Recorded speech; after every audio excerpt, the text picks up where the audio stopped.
생식은 에너지 고효율 식품입니다. 생식은 생명식, 소식, 전체식의 원리를 결합시킨 최상의 자연식입니다. 물론 생식은 약이 아닙니다. 그런데 어떻게 놀라운 효과를 보일까요?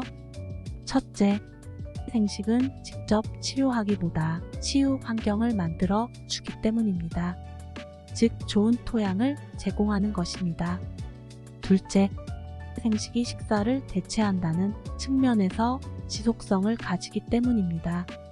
병에 걸리지 않을 환경을 만드는 것은 병을 치료하는 것보다 훨씬 중요합니다. 그런데 왜 효과가 모든 사람에게 동일하게 나타나지 않을까요? 농사에 비유하면 그 차이를 다음과 같이 설명할 수 있습니다. 1. 효과가 빠른 경우는 비료에 해당합니다. 비료를 주면 나무가 잘 자랍니다. 나무가 영양실조에 걸려 있을 때는 효과가 더욱 좋습니다. 2. 효과가 서서히 나타나는 경우는 씨를 뿌리는 것에 해당합니다. 씨를 뿌리고 나서 결실을 맺을 때까지 기다림과 인내가 필요합니다. 3. 호전 반응이 나타나는 경우는 씨를 뿌리기 위해 밭을 가는 과정입니다. 돌과 자갈이 많을수록 꼼꼼하게 밭을 갈아 주어야 하는데 고통이 따르기 마련입니다. 그러나 이 길이 완치로 가는 지름길입니다. 아무리 거친 자갈밭이라도 땅을 갈아엎고 씨를 뿌리면 반드시 결실이 있습니다. 이처럼 사람에 따라 효과가 나타나는 정도가 다르지만 그만큼 확실합니다. 그것도 일반식에 비해 무려 5배의 에너지 효율을 자랑합니다. 대장암 수술과 항암 치료를 받은 뒤 재발 방지를 위해 미스토 요법과 생식을 하던 30대 초반의 환자가 있었습니다.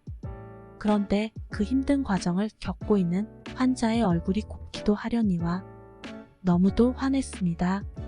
놀랍게도 그 환자는 하루에 생식 2끼와 약간의 과일만 먹었습니다. 그런데도 몇 달 동안 아무런 문제가 없었습니다. 아무리 생각해도 이해할 수 없었습니다. 영양학자들은 성인의 경우 하루에 2000에서 2400칼로리를 섭취해야 한다고 주장합니다. 이 환자는 권장 칼로리의 5분의 1만으로도 건강을 유지한 셈입니다. 게다가 하루에 2시간씩 땀을 뻘뻘 흘리며 등산까지 했습니다. 놀라운 일이 아닐 수 없었습니다. 그렇다면 생식은 일반식에 비해 5, 6배 에너지 효율을 가진다고 할 수 있습니다. 일반식은 자연에서 살아있던 영양소의 대부분이 가공되는 동안 변질되거나 파괴됩니다.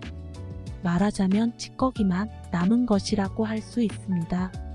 따라서 일반식을 하면 그나마 인체에 흡수된 에너지마저 이 찌꺼기를 그대로 내보내기 위해 사용될 수밖에 없습니다. 반면 생식을 하면 꼭 필요한 영양소가 거의 대부분 인체에 흡수되어 적재적소에 활용됩니다. 최소의 투자로 최대의 효과를 거두는 것입니다. 소식으로 건강을 회복하고 장수하는 생식의 비결은 여러 동물 실험과 임상 연구로 이미 입증되어 있습니다. 생식으로 못 다루는 병은 없다. 황성주 박사.